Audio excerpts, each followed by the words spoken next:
The dust cloud rose behind the herd like the hand of God reaching down to choke every living soul who dared venture into the San Joaquin Valley that summer of 1877.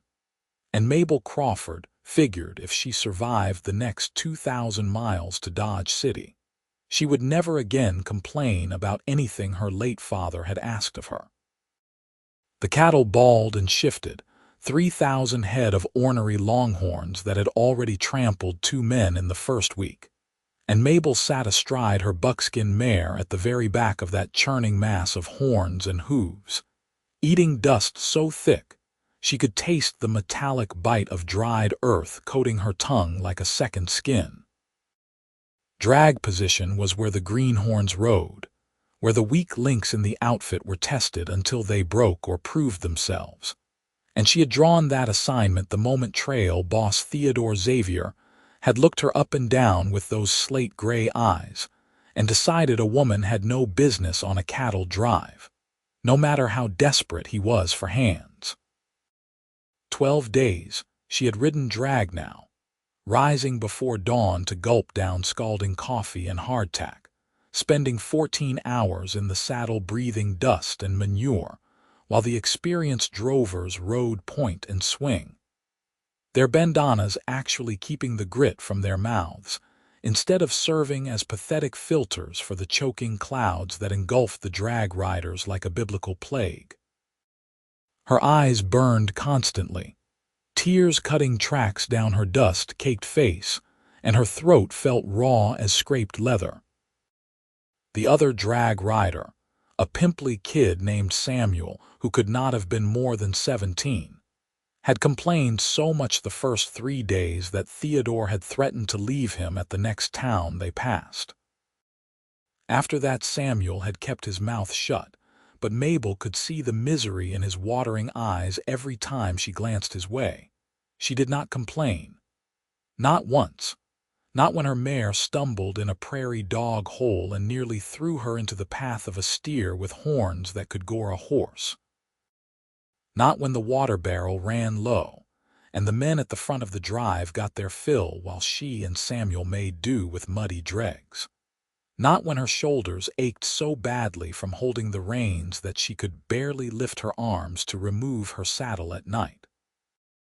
Mabel Crawford had learned young that complaining changed nothing, and besides, she had given Theodore Xavier her word that she could handle whatever he threw at her, and she would die before she proved him right about women being too weak for the trail.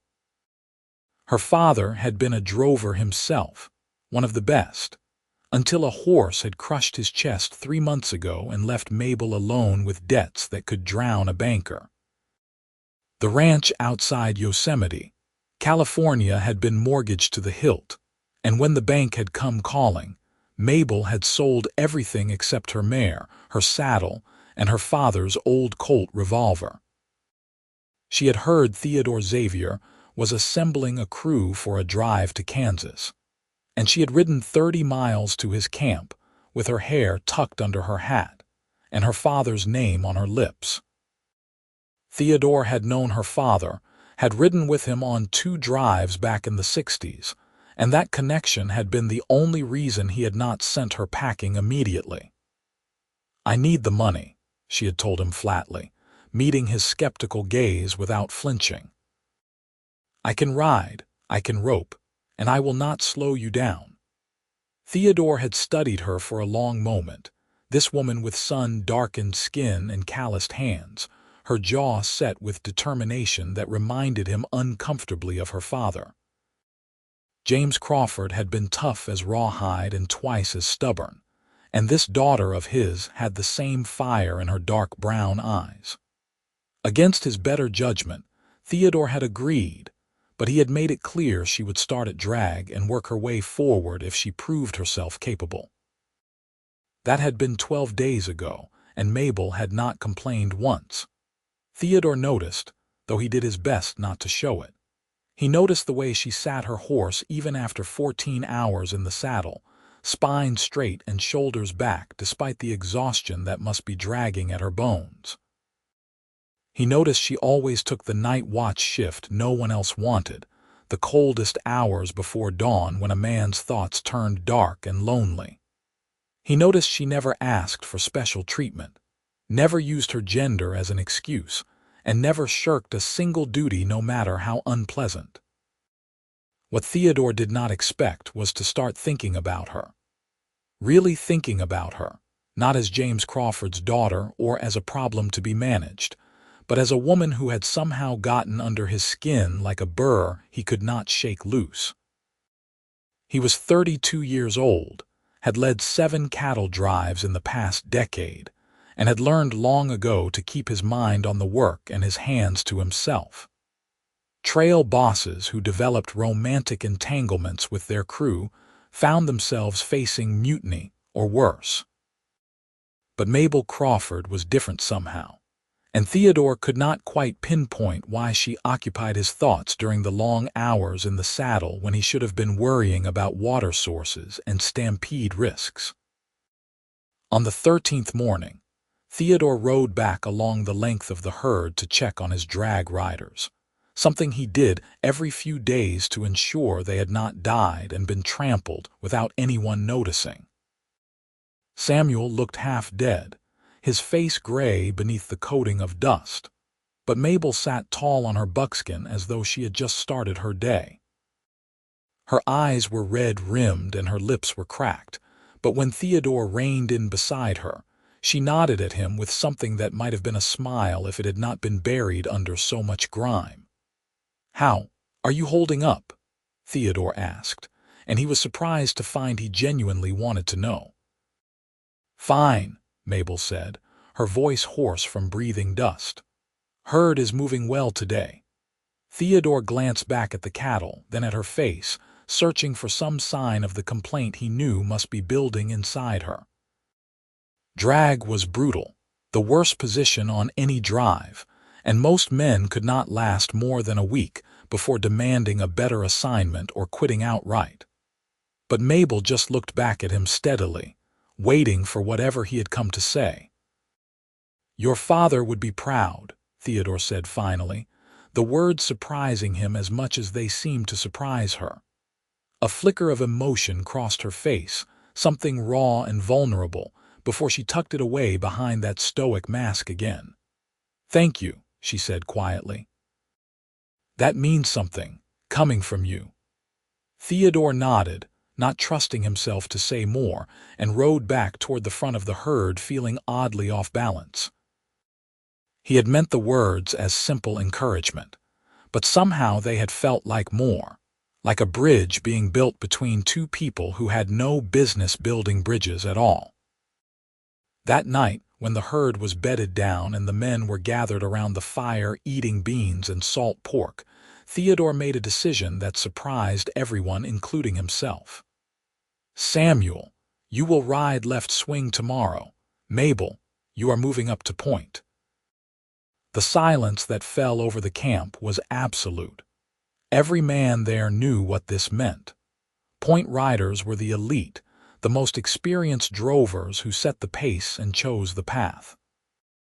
Point riders rode at the front where the air was clean and the view was clear, where they could see trouble coming before it arrived. Moving a rider from drag to point in less than 2 weeks was unheard of, and moving a woman to point was downright revolutionary. "Boss, you sure about that?" asked Charlie, the segundo who had been with Theodore on 4 previous drives. "No disrespect to Miss Crawford, but point requires experience." "She has been riding since before you were born, Charlie," Theodore said mildly. "And she has not complained once about drag, which is more than I can say for most men I have hired. She has earned it." Mabel sat very still, her tin plate balanced on her knees, hardly daring to believe what she had just heard. Point position. The place of honor. The position that meant Theodore Xavier trusted her skills and her judgment. She looked up and found Theodore watching her across the fire, his gray eyes reflecting the flames, and something passed between them that had nothing to do with cattle or trail positions, and everything to do with the way her heart had suddenly started beating faster. "I will not let you down," she said, her voice carrying clearly in the night air. "I know," Theodore replied, and the certainty in his tone made her believe it might actually be true. The next morning, Mabel rode point beside Theodore himself, and the difference was like emerging from a cave into sunlight. The air was clean and fresh, sweet with the scent of prairie grass instead of choking with dust. She could see for miles across the rolling California grasslands, could spot the creek that would provide water for the noon rest, could read the weather in the clouds building on the western horizon. Theodore rode beside her in comfortable silence for the first hour, then began asking her opinion on things, testing her knowledge and finding it solid. She knew cattle, knew land, knew how to read the subtle signs that meant the herd was content or growing restless. "Where did you learn all this?" Theodore asked as they guided the herd around a rocky outcropping that could have caused problems. "My father," Mabel said simply. "He took me on short drives starting when I was 12. Said a woman should know how to handle herself in the world, and knowing cattle was as practical a skill as any."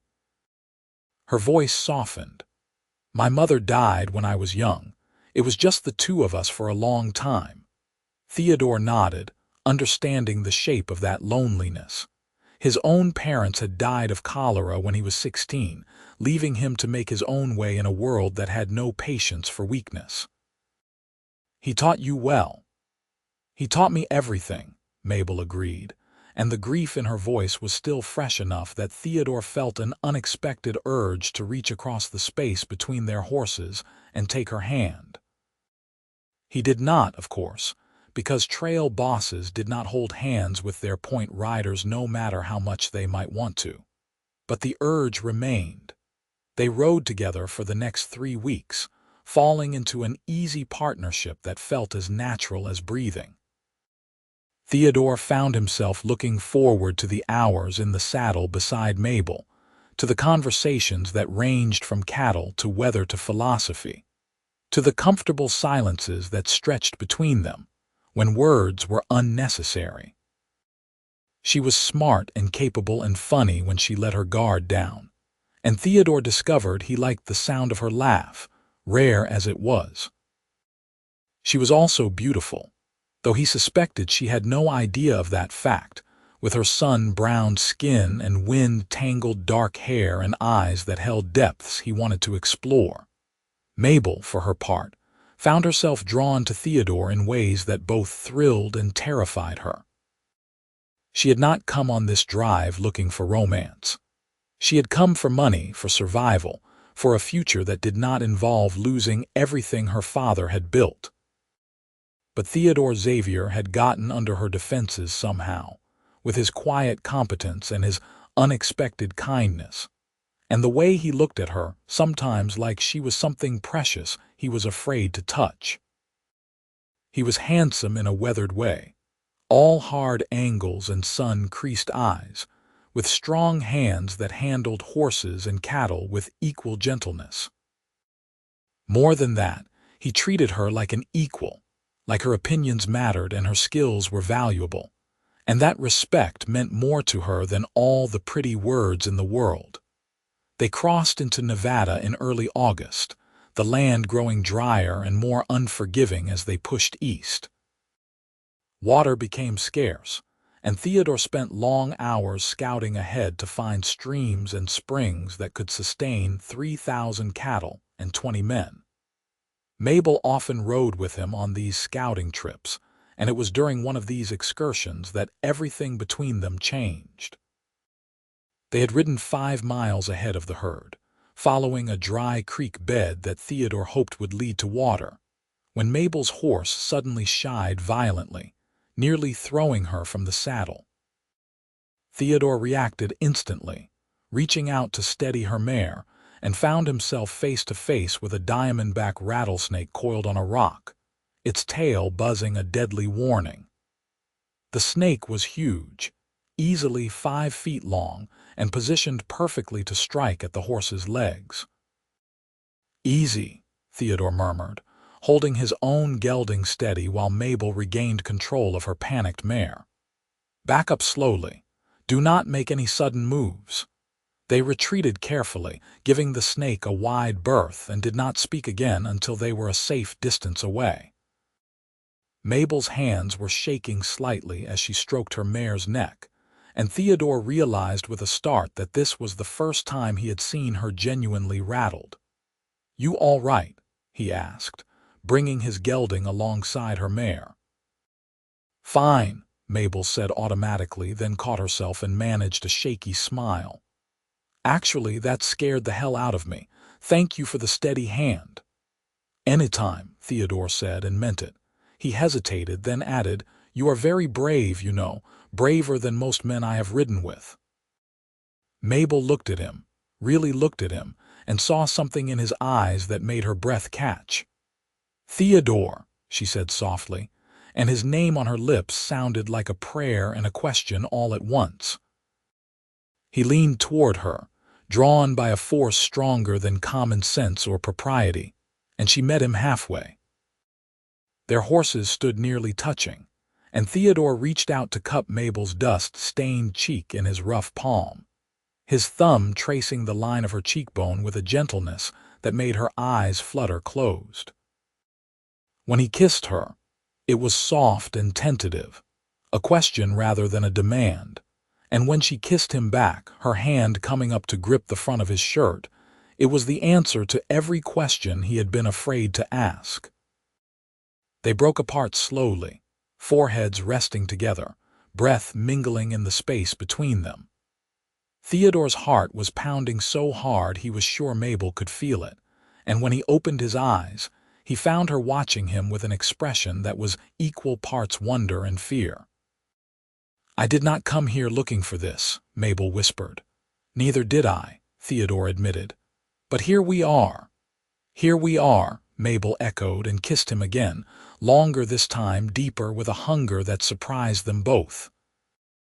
When they finally pulled apart, Theodore was breathing hard and Mabel's cheeks were flushed beneath their coating of trail dust.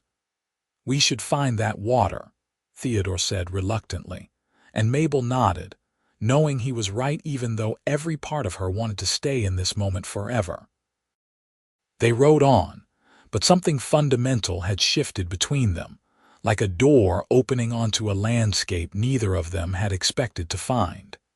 They found the spring an hour later, a clear pool fed by an underground source that would serve the herd perfectly. As they watered their horses, Theodore reached out and took Mabel's hand, lacing their fingers together in a gesture that felt both momentous and completely natural. "When this drive is over," he said, "I would like to court you properly, if you are willing." Mabel felt tears prick her eyes, though whether from happiness or relief or simple overwhelm she could not say. "I would like that very much," she said, squeezing his hand. "But Theodore, I have to tell you something. I am broke, completely broke. The ranch is gone, the debts are paid, and when I collect my wages in Dodge City, I will have exactly enough to start over with nothing. I have nothing to offer you except myself." Theodore pulled her close, wrapping his arms around her in an embrace that felt like coming home. "You are all I want," he said fiercely. "I have money saved, enough to buy land and build something real. I am tired of driving other people's cattle across the country. I want a place of my own, a life of my own, and I want to share it with someone who understands this life. I want to share it with you."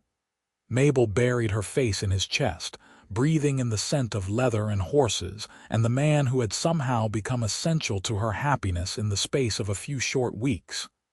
"Yes," she said, the word muffled against his shirt. "Yes to all of it." They returned to the herd that evening with the news of water, and if the men noticed that their trail boss and his point rider seemed to ride a little closer together than before, they were wise enough to keep their observations to themselves. Charlie, the segundo, caught Theodore's eye across the campfire that night and raised one eyebrow in silent question. Theodore just smiled, a rare expression that transformed his weathered face, and Charlie grinned back and raised his coffee cup in a subtle toast. The drive pushed on through Nevada and into Utah, the landscape growing more dramatic as they approached the Rockies. Theodore and Mabel continued to ride point together, their partnership now deepened by the understanding that this was more than temporary, more than a trail romance that would fade when they reached Kansas. They talked about the future, about the kind of ranch they wanted to build, about whether they would run cattle or horses or both. Mabel wanted chickens, she confessed one evening, and a garden if the land would support it. Theodore wanted a house with a real floor and a stone fireplace, something permanent after years of sleeping on the ground. "Where do you want to settle?" Mabel asked as they watched the sun set over the Utah desert, painting the sky in shades of orange and purple that seemed too beautiful to be real. Theodore considered the question carefully. "Somewhere with good water and decent grass. Maybe Montana or Wyoming. Far enough from civilization that we can build something our own way, but close enough to markets that we can sell our stock without driving it halfway across the country." "That sounds perfect," Mabel said, leaning against his shoulder. They were sitting on a rocky outcropping away from the camp, stealing a few moments of privacy before the night watch rotation began. Theodore had his arm around her waist, and the warmth of his body against hers felt like the safest place in the world. "What about you?" Theodore asked. "What do you want?" Mabel thought about all the dreams she had set aside when her father died and reality had come crashing down. "I want a place where I can ride out in the morning and see land that belongs to us. I want to raise good horses and maybe some children if we are blessed that way. I want to build something that will last, something that cannot be taken away." She paused, then added quietly, "I want to stop being afraid all the time." Theodore tightened his arm around her, understanding the weight of that confession. "You will never have to be afraid again," he promised. "I will spend the rest of my life making sure you are safe and cared for." "I do not need you to take care of me," Mabel said, but there was no heat in the words, only affection. "I need you beside me as a partner. Can you do that?" "I can," Theodore said solemnly. "I will. I promise you that, Mabel Crawford. Whatever we build together as equals." She turned in his arms and kissed him, a long, slow kiss that tasted of coffee and promise, and when they finally broke apart, both of them were smiling. "I love you," Mabel said, the words tumbling out before she could second-guess them. "I know it is too soon and probably foolish, but I do." "I love you, Theodore Xavier." "It is not too soon," Theodore said, his voice rough with emotion. "And it is not foolish. I love you too, Mabel. I think I have loved you since the day you rode into my camp with dust on your boots and determination in your eyes." They held each other as the stars came out, neither wanting to return to camp and the obligations that waited there, content for the moment to simply exist in this perfect bubble of happiness. Eventually, duty called them back, but the glow of their confession stayed with them, warming them through the cool night air. The drive continued through August and into September, the days growing shorter as they pushed across Wyoming toward Nebraska. The work was hard and the hours were long, but Mabel found she did not mind, not when every day brought her closer to Dodge City and the life that waited beyond it. She and Theodore were careful to maintain professionalism during working hours, but everyone on the drive knew they were in love, and most of the men seemed pleased rather than resentful. James Crawford had been well liked, and the men who remembered him approved of his daughter finding happiness with a solid man like Theodore Xavier. The only trouble came from a drover named Jack Sutton, a surly man in his 40s who had never liked taking orders from Theodore, and liked even less seeing a woman in a position of authority. He muttered complaints whenever Mabel was nearby, made crude jokes about women and their supposed weaknesses, and generally made his displeasure known. Mabel ignored him as best she could, refusing to let his poison spoil her happiness, but Theodore noticed and did not like it. The confrontation came on a hot afternoon in late September, when the herd was 3 days out from the North Platte River crossing. Jack had been assigned to help Mabel, and another drover cut out a lame steer that needed doctoring, and he made his resentment clear from the start. "Do not see why I am taking orders from a woman," Jack grumbled loud enough for everyone to hear. "In my day, women stayed home where they belonged." "Times change, Jack," Mabel said evenly, not taking the bait. "Now let us get this steer separated before he holds up the whole herd." "Maybe if you ask nice," Jack said with a leer that made Mabel's skin crawl. "Real nice. I might be more inclined to cooperate." Mabel felt her temper rising but kept her voice level. "I am asking you to do your job. That should be enough." "Should be, but it is not," Jack said, deliberately letting the lame steer escape back into the herd. "Maybe you need to learn some respect for your betters." "That is enough, Sutton." Theodore's voice cut across the distance like a whip crack. He had been riding drag for the first time in weeks, giving Samuel a break, and had witnessed the entire exchange.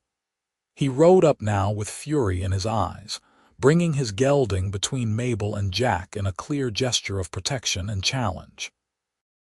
"Just having a conversation, boss," Jack said with false innocence. "No harm meant. You will treat Miss Crawford with respect or you will collect your pay and walk back to California," Theodore said flatly. "Those are your options. Choose now." Jack's face flushed red with anger and humiliation. "You would fire me over a woman? What kind of man are you?" "The kind who keeps his word," Theodore said. "I told every man on this drive that Mabel earned her position through skill and hard work, and I will not tolerate anyone treating her as less than the excellent drover she is. So make your choice, Jack. Respect or walk."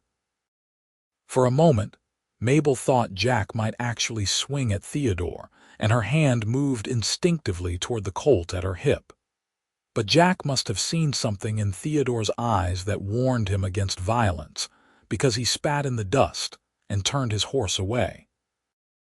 "I will finish the drive," Jack said through gritted teeth. "But when we get to Dodge, I am done with you, Xavier. You are a fool for letting a woman twist you around like this." "Your opinion is noted," Theodore said coldly. "Now get that steer cut out like you were told." Jack did as he was ordered, though his resentment hung in the air like smoke. When the lame steer was finally separated and treated, Mabel rode up beside Theodore and touched his arm briefly, a gesture of thanks and solidarity. "You did not have to do that," she said quietly. "I can handle Jack." "I know you can," Theodore replied, "but you should not have to, not on my drive." He looked at her seriously. "I meant what I said, Mabel. You earned your place here. Anyone who cannot see that is blind, and I will not have blind men working for me." Mabel felt her heart swell with love for this man who stood up for her without question, who defended her honor without making her feel weak or dependent. "Thank you," she said simply, knowing the words were inadequate, but hoping he could hear all the emotion behind them. Theodore nodded, and they rode on, the incident with Jack fading into the background of everything else that mattered. 3 days later they reached the North Platte, swollen with late summer rain and running fast and muddy. Crossing 3,000 cattle across a river in flood stage was dangerous work, the kind that could kill men and animals in an instant if anything went wrong. Theodore spent hours studying the river, looking for the safest crossing point, and when he finally made his decision, he called Mabel to his side. "I want you on the far bank," he said. "Once the lead steers enter the water, they will need someone to guide them out on the other side. It has to be someone the cattle trust, someone who can keep them moving forward instead of milling in the current. That is you, Mabel. Can you do it?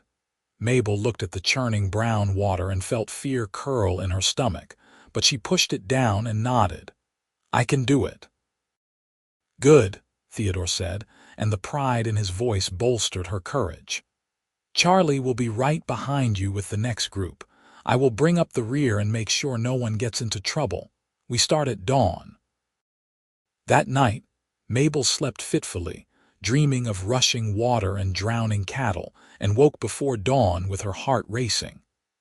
Theodore found her by the dying fire, saddling her mare in the pre-dawn darkness, and pulled her into his arms without a word. She clung to him, drawing strength from his solid presence, and when they finally pulled apart, she felt steadier. Be careful out there, Theodore said, cupping her face in his hands.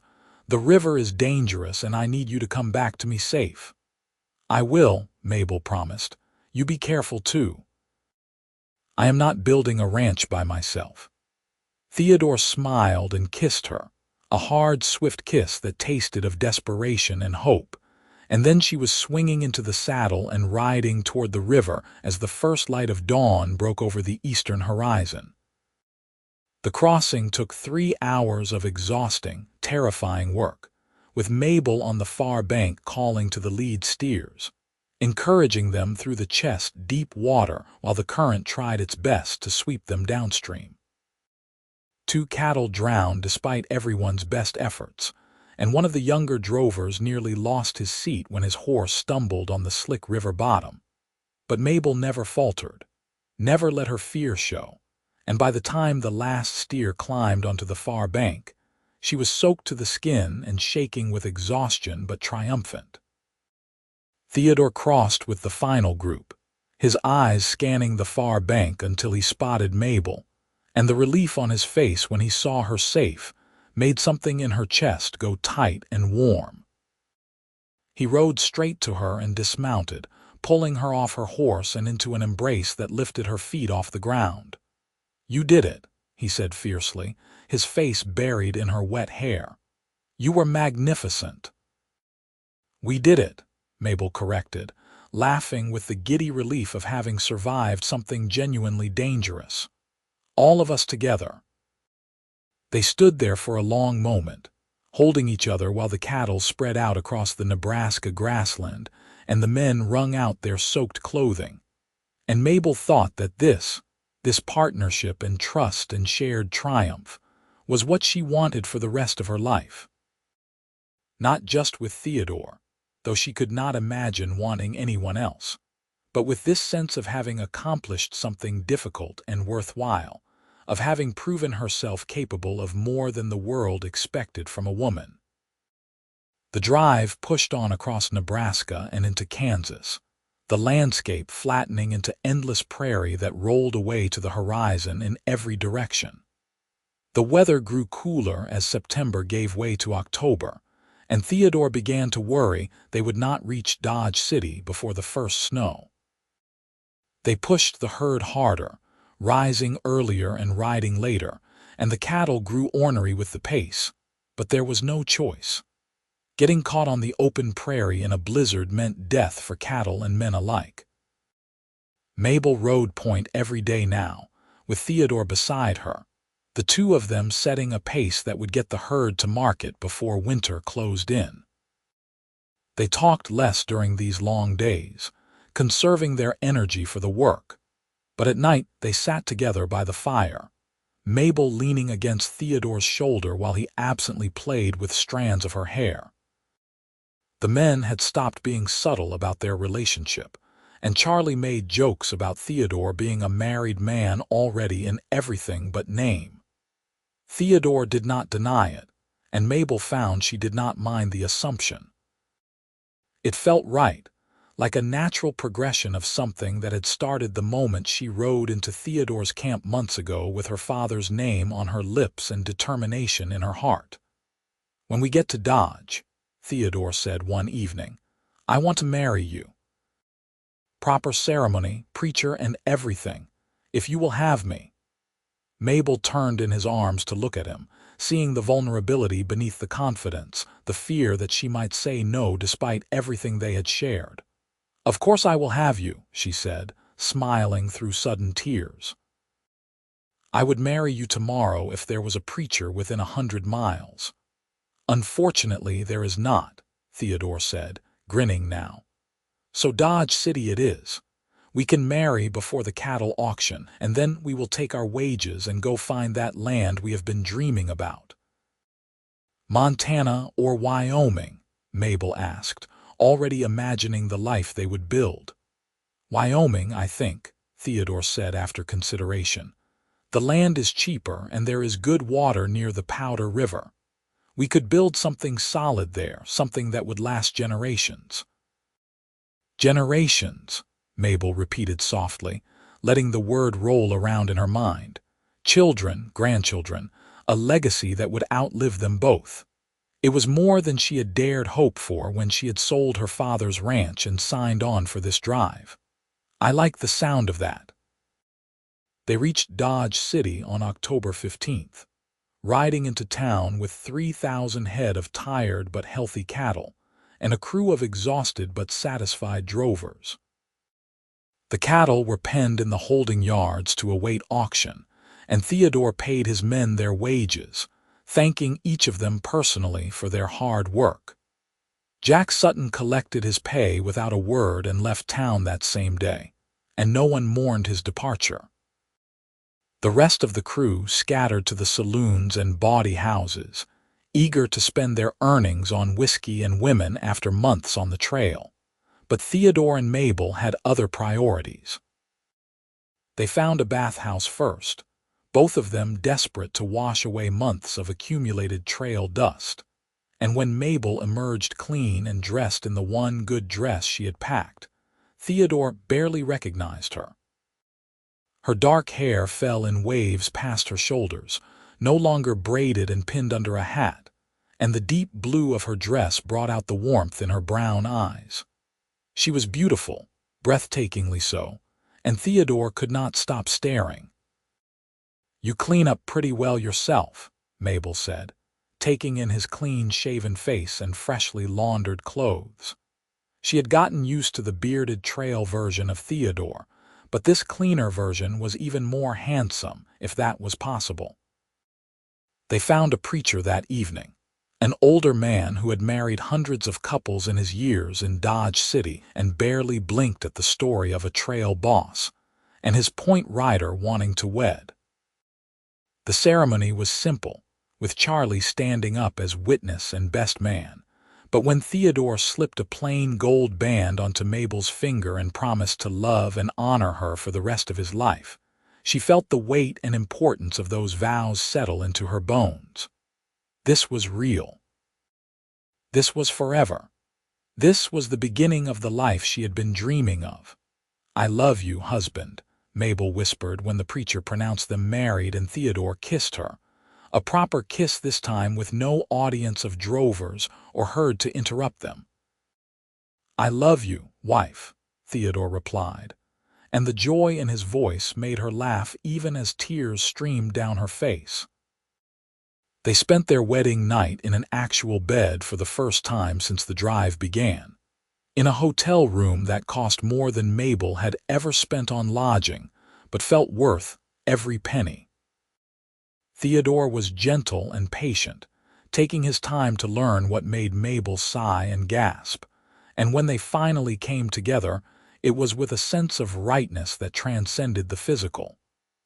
This was partnership, this was love, this was the foundation on which they would build everything that followed. In the morning, they attended the cattle auction, watching as their herd sold for a good price that left Theodore with a substantial profit to add to his savings. He split the earnings with the ranch owner who had hired him to lead the drive, collected his fee, and counted out Mabel's wages as well, though she protested she did not need them now that they were married. "You earned this money," Theodore said firmly, pressing the bills into her hand. "You rode drag for 12 days without complaint. You earned point position through skill and hard work, and you are entitled to the same wages as any other drover on that crew. This is yours, Mabel, to do with as you please." Mabel closed her fingers around the money, feeling the weight of her husband's respect and the validation of her own capabilities. "Then I will use it to help buy our land," she said. "Our ranch, our future, together." Theodore pulled her close and kissed her forehead. "Together," he agreed. "Always together from now on." They spent 3 days in Dodge City outfitting themselves for the journey north, buying supplies and a sturdy wagon to carry everything they would need to start their ranch. Theodore purchased good breeding stock, 3 heifers and a young bull that would form the foundation of their herd, and Mabel bought chickens and seeds for her garden, practical items that would help them survive their first year in Wyoming. They bought tools and nails and lengths of precious glass for windows, blankets and dishes, and all the mundane items that turned a patch of wilderness into a home. On the morning of the 4th day, they left Dodge City heading north, part of a small wagon train of settlers and miners all heading into the territories. Theodore drove the wagon while Mabel rode her buckskin alongside, the two of them falling easily into the rhythm that had become second nature during the long cattle drive. The October weather was crisp and cool, perfect for traveling, and the prairie stretched out before them like a promise. They reached Wyoming in early November, the mountains rising blue and magnificent on the western horizon, and Theodore began scouting for the land he had heard about near the Powder River. They found it 3 days later, a beautiful valley with a clear running creek and grass that would support a decent-sized herd. There was timber for building in the nearby foothills, and the location was far enough from town that they would have privacy, but close enough to reach civilization when necessary. It was perfect, exactly what they had dreamed of during those long conversations on the trail.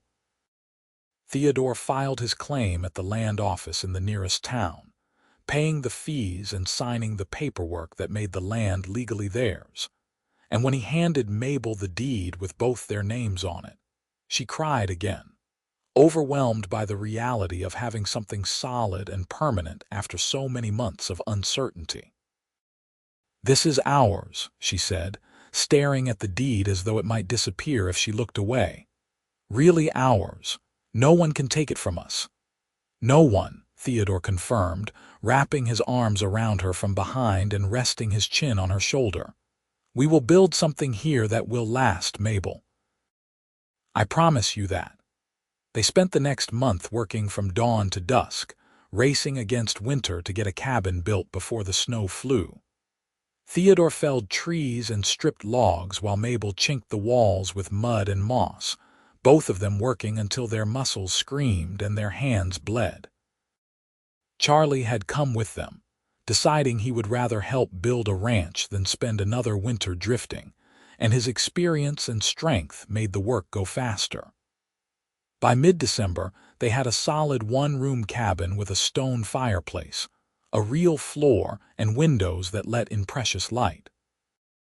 It was not fancy, but it was theirs, and when they spent their first night in the completed cabin, Mabel felt a sense of peace she had not known since before her father died. The first winter was hard, as first winters always were, but they had prepared well, and the cabin stayed warm even when the snow piled 3 feet deep outside.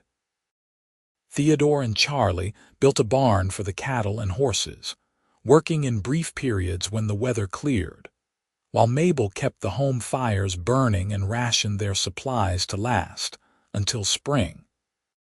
She discovered she was pregnant in January, a development that thrilled and terrified her in equal measure, and when she told Theodore, he held her so tight she could barely breathe. "A baby," he said wonderingly. "We are going to have a baby." "A baby," Mabel agreed, laughing at his expression of awed delight. "Are you ready to be a father?" "I have no idea," Theodore admitted, "but I will figure it out. We will figure it out together just like everything else." The baby was born in early September of 1878, a healthy boy with his father's gray eyes and his mother's stubborn chin. They named him James, after Mabel's father, and Theodore cried when he held his son for the first time, overwhelmed by the weight of responsibility and love that came with this tiny life. Mabel watched her husband cradle their child with such gentleness, such wonder, and felt her heart expand with a love so vast, it seemed impossible that one person could contain it all. Charlie stayed on as their hired hand, building his own small cabin on the property and helping manage the growing herd.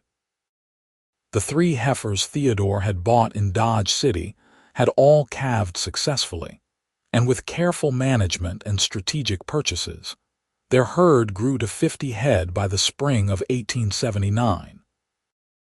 They were not rich, not by any measure, but they were making a solid living, building equity, creating something that would last. Mabel's garden flourished in the Wyoming soil, providing vegetables that supplemented their diet and could be stored for winter. Her chickens multiplied, giving them eggs and meat, and she began selling the surplus in town, earning money that she carefully saved for future expansion. Theodore built her a proper hen house the second summer, with roosting boxes and a fenced yard to keep predators out. And Mabel loved that structure almost as much as she loved the main house, because it represented Theodore understanding and supporting her dreams. Their second child was born in the spring of 1880, a daughter they named Catherine after Theodore's mother. She had Mabel's dark hair and a fierce temperament that made both parents laugh, and James took his role as big brother seriously, always wanting to help care for his little sister. The cabin was feeling cramped with 4 people, so Theodore and Charlie spent the summer of 1880 building an addition, 2 proper bedrooms and a real kitchen that made Mabel weep with gratitude. The ranch prospered over the next several years, their herd growing to 200 head, then 500. Theodore proved to have an excellent eye for cattle, breeding stock that was hardy enough to survive Wyoming winters, but still produced good beef for market.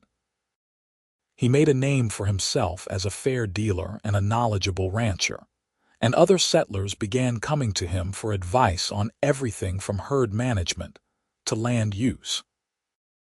Mabel became equally respected in her own right, known for her skill with horses and her willingness to help neighbor women with everything from childbirth to fence mending. They had 2 more children, another boy born in 1882 and another girl in 1884, and their growing family filled the expanded cabin with noise and laughter, and the kind of chaotic joy that comes from a house filled with love. Theodore proved to be an excellent father, patient and kind but firm when necessary, and Mabel loved watching him teach their children to ride and rope, passing on the skills that had defined his life. On a warm evening in the summer of 1890, Mabel sat on the porch of their ranch house, now a proper 2-story structure that had replaced the original cabin, and watched Theodore ride in from checking the far pasture. He was 45 now, with silver threading through his dark hair, but he still sat a horse with the easy grace that had caught her attention all those years ago on the cattle drive. She was 40 herself, no longer the desperate young woman who had ridden into his camp seeking work, but a confident rancher's wife with calloused hands and a life she had built through hard work and determination. Theodore dismounted and climbed the porch steps, settling into the chair beside her with a contented sigh. 4 children were playing in the yard, their oldest son James now 12, and already showing signs of becoming an excellent cattleman. Their youngest daughter just 6, and still prone to collecting frogs and presenting them to her mother with delight. Catherine and their middle son Thomas were racing their horses around the makeshift track they had created, their laughter carrying clearly in the evening air. "Good day," Mabel asked, reaching over to take Theodore's hand, a gesture that had become so natural over 13 years of marriage that she did it without thinking. "Good day," Theodore confirmed, squeezing her fingers. "The creek is running strong, grass is good, cattle are healthy. We should have an excellent year." "We always do," Mabel said with satisfaction. "We built something good here, Theodore, something that will last." Theodore turned to look at her, his gray eyes soft with the kind of love that had only deepened with time and shared struggle and the everyday miracle of building a life together. "We did," he agreed. "But you know what the best part is?" "What?" "I get to share it with you. Every single day, I get to wake up beside you and work beside you and build this life with you, and that is the greatest gift I could ever ask for." Theodore raised her hand to his lips and kissed her knuckles gently. "I love you, Mabel Xavier. I have loved you since you rode drag for 12 days without complaint and proved you were tougher than any man on that drive. I will love you until the day I die and probably beyond that." Mabel felt tears prick her eyes, though whether from happiness or simple, overwhelming emotion she could not say. "I love you too," she said, her voice thick. "You gave me everything, Theodore. A home, a family, a future. You gave me back my life when I thought I had lost everything." "We gave each other everything," Theodore corrected, pulling her close. "Partners, remember. Equals in all things." "Equals," Mabel agreed, resting her head on his shoulder and watching their children play as the sun set over the Wyoming mountains, painting the sky in shades of gold and crimson.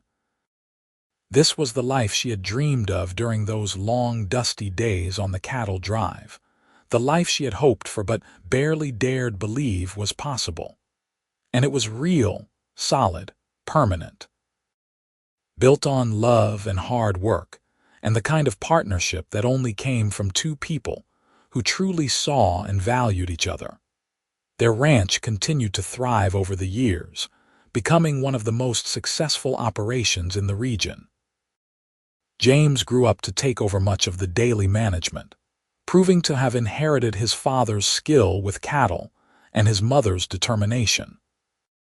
Catherine married a neighboring rancher's son, a good man who treated her well, and they built their own spread just 5 miles away, close enough for frequent visits. Thomas went east to study veterinary medicine and returned to set up practice in the nearest town, serving the ranching community and making his parents proud with his dedication and skill. Their youngest, Emma, proved to have her mother's way with horses and eventually started a breeding program that produced some of the finest horses in Wyoming. Theodore and Mabel grew old together, their hair turning gray and their hands becoming gnarled with arthritis, but their love never wavered. They still sat on the porch each evening, holding hands and watching the sunset, still partners in every sense of the word. They told their grandchildren stories about the cattle drive where they had met, about the woman who rode drag without complaint and earned point position, about the trail boss who had fallen in love with his point rider and built a life with her that became the foundation of a ranching dynasty. On a clear autumn morning in 1915, Theodore Xavier died peacefully in his sleep at the age of 70, with Mabel holding his hand and their children gathered around his bed. Mabel wept as she had never wept before, mourning the loss of her partner, her love, the man who had given her everything and asked only for her heart in return. But even in her grief, she found comfort in the knowledge that they had built something extraordinary together, something that would outlive them both. The ranch still thrived, managed now by James and his children, the land that Theodore and Mabel had claimed now home to 4 generations of Xaviers, all of them living the legacy of hard work and love that their grandparents had established. Mabel lived another 8 years, spending her final years surrounded by children and grandchildren and great-grandchildren, all of them beneficiaries of the life she and Theodore had built from nothing but determination and love. She still rode her horse almost until the end, still tended her garden with gnarled but capable hands, still told stories about the cattle drive and the man who had loved her enough to see past convention and give her point position when she had earned it. When Mabel Crawford Xavier died in the spring of 1923 at the age of 73, she was buried next to Theodore on a hill overlooking their ranch. The land they had claimed and tamed and loved spread out below them like a promise kept. Their great-grandchildren, some of whom bore their names, stood at the graveside and listened to stories about the woman who had ridden drag without complaint, the trail boss who had recognized her worth, and the love that had built an empire. The ranch stood for generations after that, a testament to what two people could accomplish when they respected each other, loved each other, and worked together as true partners. And on summer evenings, when the wind blew just right across the Wyoming grasslands, some said you could still hear the echo of cattle bawling and the sound of two voices laughing together, planning their future, building their dreams one day at a time, until those dreams became the foundation on which an entire family legacy was built.